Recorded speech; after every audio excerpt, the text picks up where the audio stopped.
Crime report India में आपका स्वागत है। मैं हूं शारिक खान। मुंबई में व्यवसायी मनसुख हिरेन की कथित हत्या का केस सुलझाने का मुंबई एटीएस ने दावा किया। इस मामले में मुंबई एटीएस ने 2 लोगों को गिरफ्तार किया, जिनमें एक निलंबित पुलिस वाला है जबकि दूसरा एक सट्टेबाज। एटीएस की थ्योरी के मुताबिक मनसुख की हत्या में सचिन वजे की अहम भूमिका थी और वो ही इस मामले के मुख्य आरोपी हैं। वजे ने ही मनसुख को मारने के आदेश दिए थे, लेकिन हत्या के वक्त वो वहां मौजूद नहीं था। इस मामले में गिरफ्तार 2 लोगों की पहचान पुलिसकर्मी विनायक शिंदे और सट्टेबाज नरेश गौर के रूप में हुई है। शिंदे एक फर्जी मुठभेड़ मामले में दोषी पाया गया था और फिलहाल पैरोल पर जेल से बाहर था। एटीएस के मुताबिक जेल से बाहर आने के बाद वो लगातार वजे के संपर्क में था।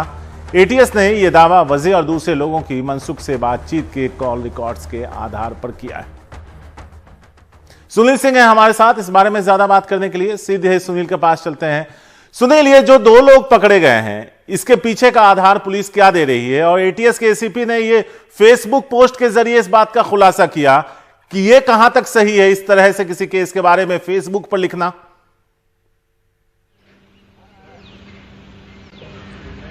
शारिक, ये फेसबुक पर खुलासा बहुत बाद में हुआ है। उसके पहले एटीएस की प्रेस नोट आई है और उस प्रेस नोट के जरिए जानकारी दी गई थी और उसके कई घंटों के बाद फिर उन्होंने फेसबुक पे पोस्ट किया था।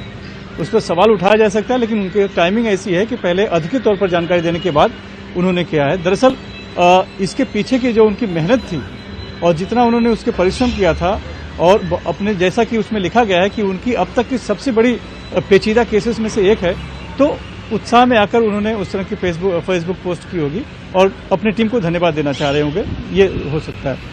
रही बात इस पूरे मामले की, तो ये दोनों जो लोग हैं अभी जो पकड़े गए हैं, विनायक शिंदे वो पुराना पुलिस वाला है जो कि 2006 में लखन भैया एनकाउंटर में आरोपी रह चुका है, दोषी साबित हो चुका था और पैरोल पर छूट कर आया हुआ था। और नरेश गौर जो है वो बुकी है। पता ये चला है कि नरेश गौर के जरिए सचिन वजे ने, जो इस पूरे मामले के मुख्य आरोपी हैं, तकरीबन 5 सिम कार्ड लिए थे गुजरात के। उन सिम कार्डों के जरिए ही इस पूरे केस की प्लानिंग की गई थी और उसी में से एक सिम कार्ड विनायक शिंदे ने इस्तेमाल किया था मनसुख हिरेन को 4 मार्च की रात फोन करके बुलाने के लिए।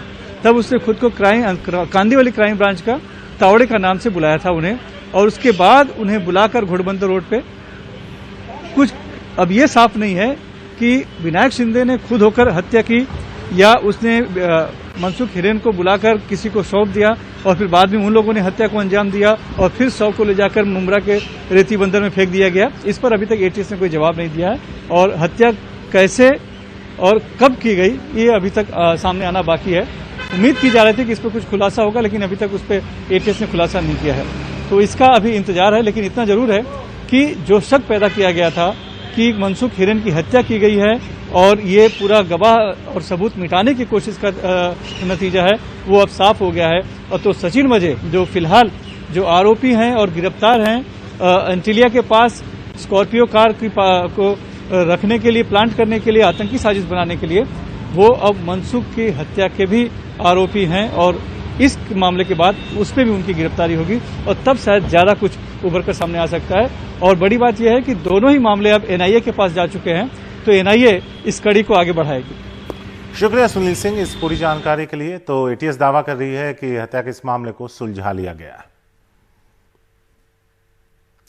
एनसीपी अध्यक्ष शरद पवार ने इस मामले की निष्पक्ष जांच के लिए मुंबई के पूर्व कमिश्नर जूलियो रिबेरो का नाम सुझाया है। हालांकि एनडीटीवी से खास बातचीत में उन्होंने इससे साफ इनकार कर दिया। उन्होंने कहा सचिन वजे को वापस कौन लेकर आया इसकी भी जांच हो। साथ ही उन्होंने कहा कि एक जमाने में मुंबई पुलिस की छवि बहुत अच्छी थी, लेकिन अब पूरी मुंबई पुलिस दागदार हो गई है।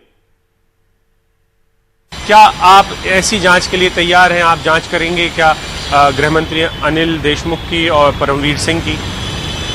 बिल्कुल नहीं, मैं कोई जांच नहीं करूंगा और कोई आए नहीं मेरे पास और आएंगे तो भी मैं नहीं करूंगा। मेरी पहले ऐसे सब ये फैक्ट है कि मेरी उम्र ज्यादा है और उम्र कम थे तो भी मैं नहीं करूंगा, क्यों ये बहुत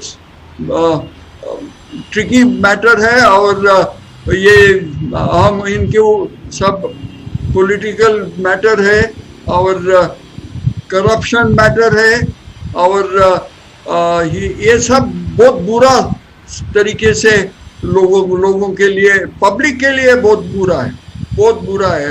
ये लोग पब्लिक को कुछ कीमत नहीं देते हैं और सिर्फ ये खेल कर रहे हैं बीच में। जी बिल्कुल। मेरा एक सवाल है कि आपने परमवीर सिंह का, जो पुलिस कमिश्नर हैं, उनका पूर्व रहे हैं, उनका लेटर देखा होगा जो सोशल मीडिया पे भी आया, मीडिया में भी आया, उसके बारे में आपकी क्या राय है? वो बोलते हैं कि पैसा,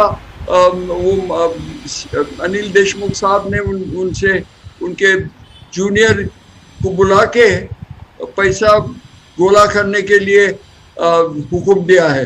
तो ये जब उनके कान पर आए, उसके कान पर तुरंत आया, तो वो क्यों नहीं उनके पास गए, अपना मिनिस्टर के पास, और बोला कि ये गलत है और तुम कर नहीं सकते, ऐसे हुक्म नहीं दे सकते, और हम तो इसके भाग नहीं लूंगा, और हमारे नजर पर आए तो मैं एक्शन ले लूंगा, और मैं सबको बताऊंगा कि ऐसे हुक्म अब दे दिया। अब दे नहीं सकते, ये गलत हुक्म है, और मिनिस्टर भी बोल नहीं सकते किसी को पैसा गोला करो, ये काम नहीं है पुलिस का। क्या आप शॉक हुए थे कि मुंबई पुलिस के कमिश्नर के दफ्तर के अंदर वही गाड़ी मिलती है जिस गाड़ी का इस्तेमाल एक आतंकी, कथित तौर पर आतंकी घटना के लिए किया जा रहा है, जहां पर जिलेटिन रखने के लिए किया जा रहा है? खुद क्राइम ब्रांच इंटेलिजेंस यूनिट की गाड़ी पुलिस कमिश्नर के दफ्तर में मिलती है। क्या आप कुछ शॉक हुए थे, या आपको लगता है कि मुंबई पुलिस की मट्टी पलीत तो बहुत पहले हो चुकी है, उसकी इमेज पहले से ही बहुत खराब हो चुकी है? हम कभी, मेरे स्वप्न में कभी ऐसे सोचा नहीं कि पुलिस इतने नीच हो जाएंगे। हमारे बॉम्बे पुलिस इतने बड़ा नाम थे, इवन देश के बाहर भी इतना अच्छा नाम थे, अच्छा सब, उनके प्रतिमा बहुत अच्छा था। अभी तो सिर्फ ये पर दोनों के गलत है, अपना पुलिस लीडरशिप के और पॉलिटिकल लीडरशिप के, दोनों मिलके ये ऐसे ये स्थिति में लाए पुलिस खाते को, और हमारे नाम बिल्कुल बदनाम हो गए अभी। और आज ये मामला लोकसभा में भी उछला। बीजेपी सांसद मनोज कोटक से बात की हमारे संवाददाता राजीव रंजन ने। हमारे साथ है बीजेपी के सांसद मनोज कोटक।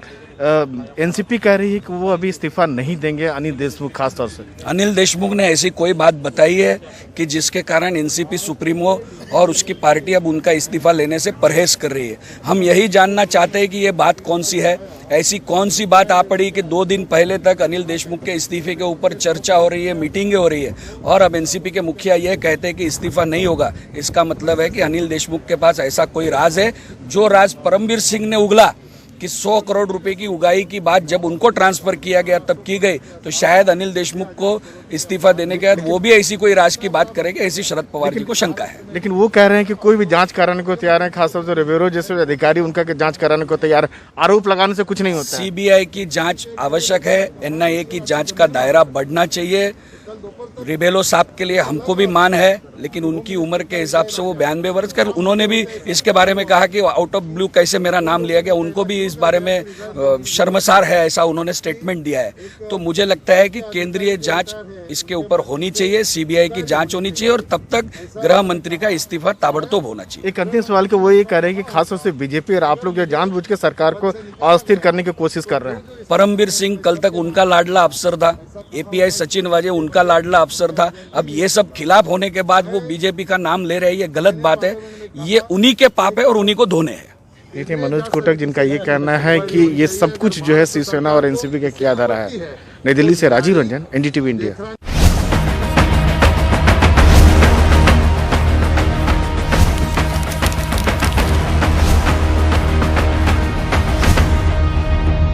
हत्या के इरादे से अपहरण करने वाले 2 आरोपियों को लखनऊ पुलिस ने गिरफ्तार किया। आरोपियों ने युवक का अपहरण किया, फिर जंगल में ले जाकर उसके साथ मारपीट की और रंगदारी मांगा। पुराने विवाद को लेकर आरोपियों ने अपहरण के बाद हत्या की साजिश की थी। किसी तरह चंगुल से छूटने के बाद पीड़ित ने मामला दर्ज करवाया। पुलिस ने मुखबिर की सूचना पर आरोपी कपिल मिश्रा और अजय को 12 घंटे के अंदर गिरफ्तार कर लिया। दोनों के पास से 2 अवैध हथियार भी बरामद करने में कामयाबी मिली।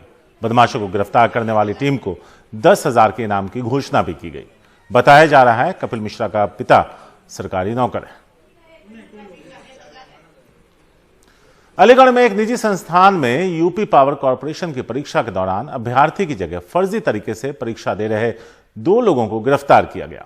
पूछताछ और पड़ताल के बाद पुलिस ने गैंग के 10 और लोगों को गिरफ्तार किया। अलीगढ़ एसपी सिटी कुलदीप सिंह रावत ने प्रेस कॉन्फ्रेंस कर बताया कि यह गैंग पैसे लेकर एग्जाम में बैठने वाले छात्र की जगह दूसरे लड़कों को परीक्षा देने के लिए भेजता था।